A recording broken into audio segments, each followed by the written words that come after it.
How's it going, y'all? Aiden Anderson here with Moscow Report. It's election season here in Moscow once again, and that means it's time for another round of Candidate Candids. In this series, we talk to candidates running in the local elections to learn more about them, their platform, and what they hope to do in office if elected. We're focusing on the city-level races this year, and in this video, we've got Moscow City Council candidate Ben Stellmon. Let's get into it. Ben, how are you doing? I'm doing great today. I do want to make sure I'm pronouncing that correct. Is it Stellmon? It's Stellmon, yeah. Okay, good to know. Well, I suppose I'll start by asking, because you're a newcomer in this race, what got you interested in running for Moscow City Council? Yeah, so we've lived in the town for a long time, aside from a small stint that we did in Lewiston when I was in nursing school, and it's just been a great place to live. It's been great for our kids, great for our family in general, and we've always tried to be good citizens, right? Mm-hmm. And I'm at a point in my family life and career where I felt like I was in a good position to try to do a little bit more than just be a good citizen. And we've got 3 open seats coming up for city council. And I thought, well, why not give that a try? So an opportunity to give back to the community that you've been a part of for so long. Yeah, an opportunity to serve and get to know more people, and just do what I can. No, yeah. I will ask for the people who don't know you as well, what is it that you do as far as a career goes? I'm a registered nurse. I've spent most of my career in emergency medicine, so the ER. I worked for Gritman for about 13 years. I've worked for Pullman for the last 3-ish years. I've also done med-surg nursing for a little bit, and currently I'm actually a nurse manager and working in the ER over at Pullman. Gotcha. So that sounds like, at the very least, a lot of irons in the fire in the past. Yes. I imagine it's no less busy now. No less busy, but different. Mm-hmm. Yeah. I'd ask for craziest experiences, but that might not be allowed on the channel depending on the details. Yeah, there's a lot of them, and it's hard to keep out all the stuff that shouldn't be said. Mm-hmm. Maybe a different way of asking the question then would be, from your whole swathe of experiences in the medical world, what are some key takeaways you would give to anybody who was, say they're interested in entering the field and want to talk to somebody who's been at it for a while? I think the biggest thing is really, for one, you got to keep an open mind about everything and everyone, right? Because you meet a ton of people, especially working in the ER. You meet them on their worst day. Mm-hmm. And if you're closed-minded about who they are and what their experience is, it's hard to treat them in general, right? So just being open about meeting people and what their life experience is, and not being judgmental really helps to be able to care for someone without any of those biases in place. So that's, I think, a big part of being a nurse, is just caring for people and not worrying about all that other stuff that comes with meeting new people on a bad day. Right. Other than that, it's a lot of it's kind of like being an investigator. We work with very minimal information and try to figure out what's happening in someone's life, why they're at the hospital. So you got to have a good sense of what's the word I'm looking for? You just have to be able to look for all the little stuff. Mm-hmm. Like being able to orient yourself towards the situation, ask the right questions, and ascertain things relatively quickly, depending on the situation. Yeah, especially emergency medicine. Some of the other departments, you got a little bit more time. And I imagine as well, being able to keep a cool head about the whole thing, because it's a lot of intensity that's just associated with that in general. Yeah, some of that comes with time, but yeah, you got to be able to work well and quickly under pressure. Well, it sounds to me that is, just the way that you're framing it right now, I would be surprised if you didn't run into situations within the city that require that skill set in some capacity. Maybe not of the intensive emergency situation, hopefully, but it does strike me that being able to keep an open mind, being able to problem solve relatively quickly, or at least get to the crux of the issue at hand relatively quickly, are some skills that would be useful for somebody being on council. I'm hoping that it'll cross over. Oh, that's good. That's good. Well, I suppose one question that I like to ask is just what is your experience with city government thus far? Obviously, you've lived in Moscow for some time, but Yeah. have you been involved in a previous, like a commission or Oh, sure, sure. friends with any of the folks involved? What's that been like? Uh, the short answer is not really. Okay, okay. But one of my good friends is Drew Davis. He's currently a city council member. We haven't talked a lot about what he does until recently, when I decided that maybe I'd like to try running, right, and throw my hat in.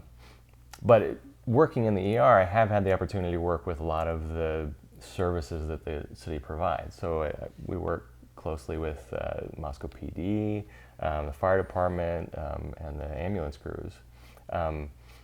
So there's been that experience and just getting to know those people and working closely with them. My wife and I, one year, helped coach a girls' softball team for Parks and Rec. But that's about as deep into it as I've gotten into to city government. So I'm very new at this. I'm not a politician. I'm not very politically minded, but I'm excited for the opportunity to serve. Like I really like the idea of being able to get to know more people in the community, to understand how the community works, and hopefully gain more knowledge and use what I have to give back. No, it strikes me. You wouldn't be the first person I've heard frame their interest in local level politics that way, and I think at one level it's a very healthy way to frame it, because there's a lot of conversations at the city level that are technically under the purview of politics, but because they're not under the purview of something like the national conversation and the way we Right. frame things there, or tend to frame things there, it ends up being confusing as to, okay, how do you make these two worlds correspond? And Sure. being able to keep some distance between them is helpful. And so That's what I'm hoping for. we'll see how that works out, I suppose. But not to break this off on a tangent or anything, Sure. but you mentioned a little bit about your family. Unpack that for us. Sure. My wife and I both came to the area for the university. We didn't know each other when we first arrived separately. But we met at the University of Idaho. We've raised our family here, for the last 20 years. We have 5 kids. One of them, our oldest, our only daughter, is going to the University of Idaho currently. Ah, nice. Yeah, and she's currently studying journalism like her mom did. So that's exciting for us. We have 4 boys. 3 of them are currently at the Moscow High School. 2 of them, it's their first year. We have a set of twins there, so it's their first year in high school. And then our youngest goes to middle school. Nice, nice. All here locally. All as here a hang. locally. So that is, I suppose, when you get into city council, that will be about as plugged in as a family can be when it comes to the community and that sort of thing. Yeah. No, that's excellent. Well, continuing on, obviously you're brand new to a lot of this, but it strikes me that nobody gets involved purely in a vacuum when it comes to city stuff. So are there things that you're thinking about with the city that, whether you get elected or whether you're just there as a citizen paying attention, are there things that come to mind that you would like to see either the city be more focused on, or new ideas or new projects that they haven't implemented yet? Or Yeah, sure. what sort of ideas are you thinking about bringing to the table on that front? Yeah, so I only recently looked at the city's strategic plans and goals, and I found it interesting and neat that some of the stuff they're working towards are things that I've been thinking about myself. So affordable housing is one of them. We are lucky that when we bought our first home, the housing market in this area really hadn't gone out of control. Our first home was a lot smaller, but it was affordable. We were able to get in there without breaking the bank. And then moving here, we were only able to do that because of the equity in our previous home. But since then, I feel like the housing market, especially in this area, has just grown substantially, right? I mean, it would be difficult if we were still newly graduated college students for us to buy a home here. To put it mildly. Yeah, right? Yeah. But I think that's one of the great things about Moscow is we get people here because of the university, because of the job market, and people come here to study and they want to stay here. Like, I don't think that my wife and I are unique to that. I think that a lot of our friends are in that same situation where they came here to study either at UI or WSU, and they wanted to stay in the area. And now I think it's just become more difficult for people to do that because of the way pricing is for housing. So I was excited to see that that is something that the city is currently looking at and has been, I think, since 2019, at creating more affordable housing. So I would love to work with whatever committee is working on that, and figure out how we can bring more affordable housing to the area, because I think we miss out on some really good, having some really good and smart people here if we can't provide an area where they can actually afford to live. Does that answer your question? Oh yeah, no, you're totally good on that front. I think a lot of people in dating myself here, but in my generation and younger, it's a point of stress. It's a point of concern. And especially locally, where there's been a large influx of people, interested in moving here, interested in housing around here, and all of the different weird ways in which the housing market gets impacted. By the interest, like, it's great that we live in a community where people want to be a part of it. Absolutely. We also have to deal with, as a broader community, just the difficulties of what does it mean to grow well? What does it mean to grow smartly? And of course, the housing problem we are experiencing here isn't limited to just here. No, There's a whole ton of, best of luck untying that Gordian knot. But at the same time, it's what you can do here for the people who are here.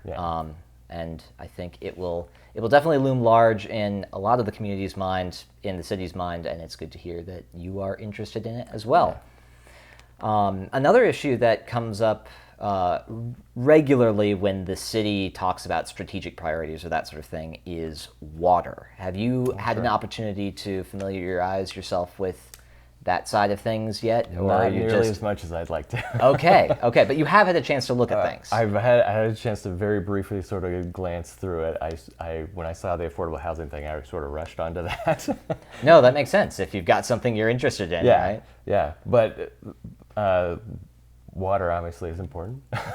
We get our drinking water from not Culligan, Idaho Ice. One of the issues I have with Moscow water is it's got a lot of iron in it and seemingly a lot of calcium. We get a buildup, like I think everyone in the area does. I don't know if it has anything to do with that, but if it would fix that, whatever they're talking about, I'm all in. Well, I do know, that's a complaint I hear a lot from people who live in the city anyway, is just mineral content of the water. I don't know if they can quite do something about that, but maybe... Is there anything medically, I suppose, that we should be worried about, just coming from a professional? Or? That's a great question. Typically, no. Like though the water is high in these minerals and iron, it's not a high enough level of iron to cause any problems, and it's clean enough that drinking it shouldn't be an issue. It just makes your clothes and appliances break down quicker. Oh, interesting, because iron builds up in the pipes or something like that and causes blockages. The pipes, it makes your clothes dingy. It causes issues that way. Well, that would explain the difficulty with my apartment building's washing machine earlier this summer. Okay, well, there we go. I finally have somebody I can complain to about that. Hopefully they don't come back to me about it. No, I know that a big part of the conversation has been about alternate water supply for the city. And I don't know if changing the water supply might change the mineral content of the water itself, but I imagine if they're pulling from different sources, it could just be different compositions. Yeah, I would assume so. Yeah. Switching gears a little bit, obviously we've been talking about some of the issues you're going to be exploring. But also, this is a campaign. This is campaign season. So obviously, we're doing this interview right at the beginning for those of you watching at home. But how have things been so far? What's it been like gathering support, letting people know that you're running? It's a kind of a different kind of stress that I'm used to. I'm not used to talking about myself. a lot of my job is talking to other people about them, right? So that's been a little different. It was fairly easy to get to inform people that I was running. My wife has a big Facebook presence. A lot of people are doing that. Mine is not nearly as large as hers. So she posted something online the day that I handed in my petition for candidacy. And we got a whole bunch of responses from friends and family, some of whom don't even live in the area, but everyone's been very supportive. Of course. Right? Yeah, none of our friends are writing back like, "Oh, darn it, he's running." I suppose that's a plus. Yeah, it's nice. And we have a good church community in the area, and I don't know that all of them are going to vote for me. They're all free to do what they want, but they've been supportive either way. We haven't gotten deep into the campaigning yet. We're waiting on some products like the yard signs, and pamphlets and Right, those kind right. of things. Hopefully within the next week we'll get those, and I'm excited to get out there and knock on doors and hand out pamphlets and try to talk about myself. Is it more of an emphasis on try, or do you think you'll have something together by the time I'm hoping I have something together by now. No, that's good. That's good. At least a little blurb, Yeah, I know. Speaking as somebody who started having a camera presence myself and having to talk to people both about them and about what I'm doing, it's definitely a learning curve. Yeah. But it really just comes down to getting the reps in. And if you're doing door knocking, I assume you're going to get plenty of reps in. Yeah. It'll be interesting. I suppose. Also dating this a little bit, we've got a forum coming up this week at the Chamber of Commerce. How has prep been for that so far? Or has there been much prep? There's been some. Ever since my wife and I got married, she's been my practice buddy. So for interviews, for jobs and getting into nursing school, there was an interview for that. And so she's really good at asking tough questions that I obviously don't know the answer to right away and preparing me for those things. So we've been working together on that, and I gave her the questions that you sent. Excellent. We ran down some of those. Oh man, well that's that's encouraging, and now I'm a little on edge because it's just like, oh, he's done this before. I better up my game. She would probably tell you that none of my answers were really good. All right. Well, no, that is cool to be able to have that side to practice, because I will not tell you how many times I have interacted in the local world and seen people who are, by no means any offense to them, but they need the practice. Well, I think I fall into that category. So, Well, it seems like you're going about it the right way then. yeah, thanks. Well, one thing that always comes into play in a community like ours is, obviously, we are pretty diverse as far as opinions go. There's a lot contained in one place. Part of that is just, hey, we're a university town, so there's a ton of people from a lot of different locales coming in with a bunch of different opinions and that sort of thing.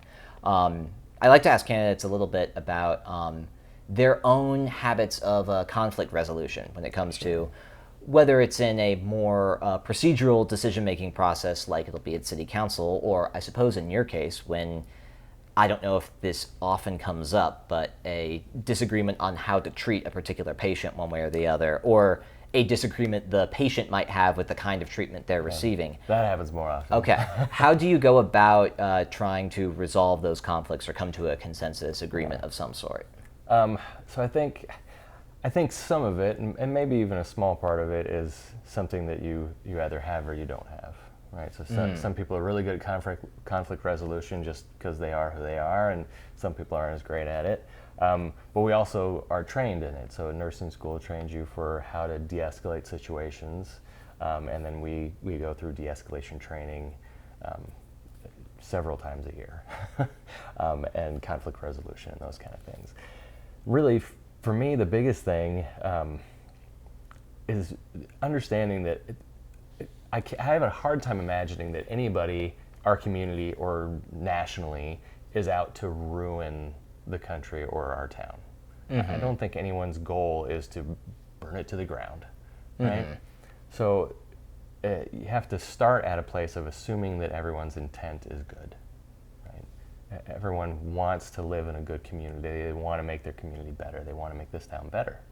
So if we start there, then I feel like any disagreement we have, we can work to compromise and get to the same point, right? If we've all got the same goal of just making this a good place to live, then we may disagree about how to do that, but I think we can still work together to get there. Right? And there's got to be compromise on both sides too. And there's got to be a way as well, because sometimes, disagreements stemming from different visions of what makes a good town. Sure. You have to be able to. One of the consequences of compromise is if it's good, everybody leaves a little bit unhappy. But it strikes me that maybe there's some ways that that's actually good for just causing more growth in the relationships that you have with people who might not have an opinion the same as yours, but being able to extend the goodwill of trying things out, and ultimately, if you're working from the same, maybe not quite the same end goal, but definitely the same intentions, then you're in a better spot to be able to start having those conversations, even if they seem to begin from wildly different perspectives. Yeah, I agree. I think you made a good point that maybe our end goal isn't the same, but the intent is the same, right? Like what you think a good town is may not be what I think a good town is, but if our intent is to make a good town, then yeah, maybe we don't leave the conversation completely satisfied because we've had to compromise. But yeah, we come back and we left something, we had to compromise on this, so we come up with new ideas of maybe how we get that back. No, exactly. And then both perspectives end up being shaped by more engagement with the other person, which hopefully would ultimately end up with more in common at the end of the day instead of less, because you're kind of letting each other's ideas, be in traffic with each other. Yeah. And then we'll see what happens practically at the end of it. I like that, yeah. Yeah. Well, I suppose a little bit more of a sidetrack from that would be when you take Moscow as a whole, give me one thing that it's like, okay, Moscow could absolutely not do without this. And then the other side, if you could get rid of this thing, Moscow would be all the better for it. If you were just able to say that off the top of your head. Sure. Okay. Maybe it's, I wouldn't say like take out your beef on a restaurant or something like that, but you understand. If there's something where like, this is something I love about Moscow that makes it what it is, and this is something that Moscow could be so much more if they could move beyond this or something like that. Okay. Yeah. Well, I think you've already mentioned it. One of the things I really love about this town is the diversity that we have here. We get people coming from all over the country, all over the world, to come to either University of Idaho or WSU, but that brings them kind of to the same community. And it adds something to this small town that you don't get in a lot of other small towns. So I grew up in Athol, Idaho, super small town, Silverwood's there. Okay. Population, you're going to have to remind me, population greater or less than 1,000? When I was there, it was less than. I don't know what it is now. Okay. It was 308 when I was growing man, up there. But it was like the same people who had always lived there. No one's moving out there. My parents moved out there because there was land, but that was the only reason. There's nothing else to bring people there. There are a lot of people who move to Idaho because land. Because land, right, exactly. So there's that small town, which again is the same population that kind of always has been there. And there's this small town that changes every single year because we get this influx of new blood from all over the place. And it brings new ideas, it brings growth. I think it's an amazing part of where we live. We're blessed to have a university that brings that kind of change every year. I love that. Something we could do without. Or something, even if it's not something we can do without, but something we could improve upon, building towards being a better community. Sure. When it comes to your own vision, your own perspective of what the future of Moscow could look like. I don't think that we haven't tried to make this better, but something I've seen as a deficit working in the emergency department is behavioral health, right? And we're not alone in that either. Rural Idaho in general, we're we have very few resources for behavioral health. But there's a lot of that throughout the country, but I've seen it here, right? Where we do have these college students who it's their first time away from home, it causes a lot of anxiety, and it may not be that they're depressed or need to be on medication or anything, but it's tough to find someone you can go to talk about that. And there are counselors and therapists in the area, but not as many as we need. So if I could change something, it would be access to behavioral health. I feel like we could use a lot more of it in this area for everyone. No, it's definitely true that college is a massive life change, a significant step forward in a lot of different ways, but it comes with a lot of those challenges. And if you're new to the community, which it sounds like a lot of these people are, they've first time living away from their parents, first time stepping into this town with all of its quirks and its interests and its inside jokes. It can be difficult initially. I don't think Moscow as a whole is unwelcoming by any means. But I do think for anyone it becomes difficult to take those first steps towards, okay, what do I do now? And I can see being able to have more resources available, be beneficial on that front.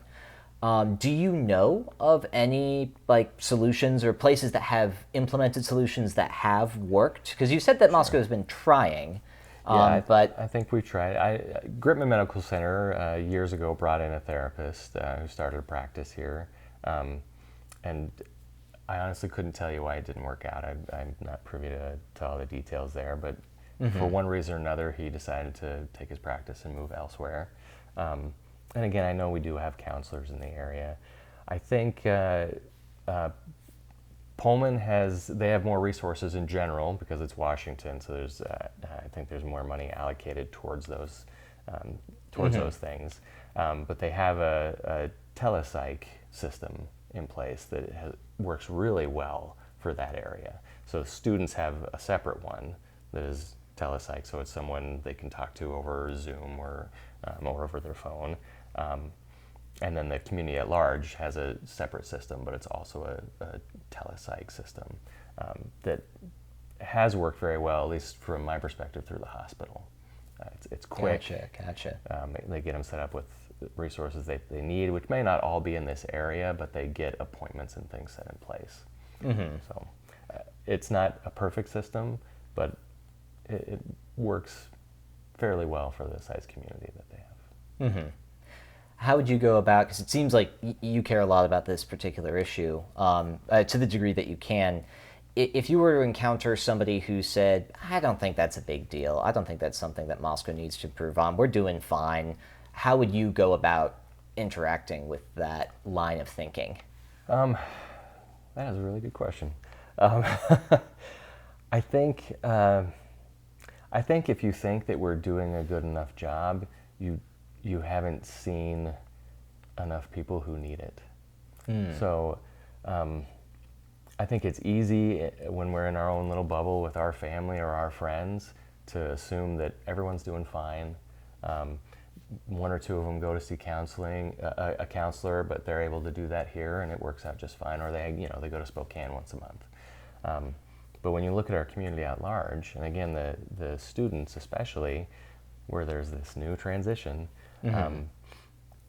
there's thousands and thousands of people here that potentially could use those services that don't have access, not because we don't have them, but because we don't have enough of them.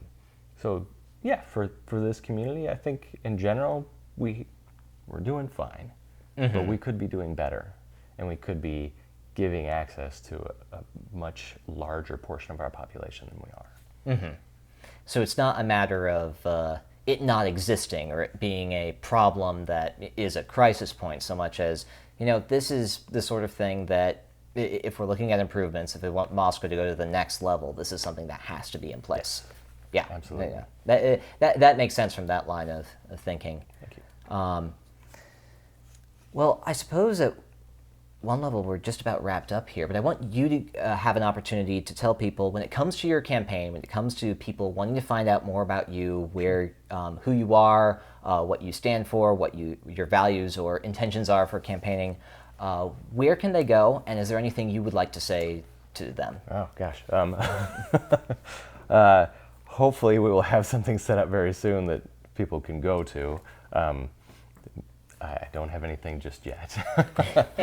Still getting used to this campaigning thing. No worries, no worries. Is the plan for it to be a website or a Facebook page? We're planning on having a Facebook page that we've sort of just started working on that, and I'm getting information from Drew Davis and a couple other people who know have worked in local government as to what we should be doing. Mm-hmm. So the Facebook page will be up. And as I mentioned, we'll have pamphlets that we'll be handing out door to door. As far as what I can say, and just not to repeat myself, but I'm really looking forward to having an opportunity to give back to this community. It has been a fantastic place to live, and I think almost 100% of that is because of the people we have here and the people who we have serving the community currently. So it's an opportunity for me to get in there and get my hands dirty and give back and learn more about how the city runs and what I can do to improve or help it improve. I'm a family man. I love my family. They're the most important thing to me, and this community has helped shape us into who we are. So I mean, that's the important stuff. Well, looking forward to seeing you around, and we'll make sure people can take a look at that Facebook page when it finally gets made. Yeah, I'll let you know. Ben, thank you so much for your time. Aiden, thank you. I appreciate it. And that was my conversation with Ben Stellmon. As with all candidates, I highly encourage you to check them out yourself so that you can go into the election well prepared and educated. We'll have the relevant links posted with this video, and as always, if you have any questions, please reach out. I'm Aiden Anderson, and this has been Candidate Candids. We'll see you next time.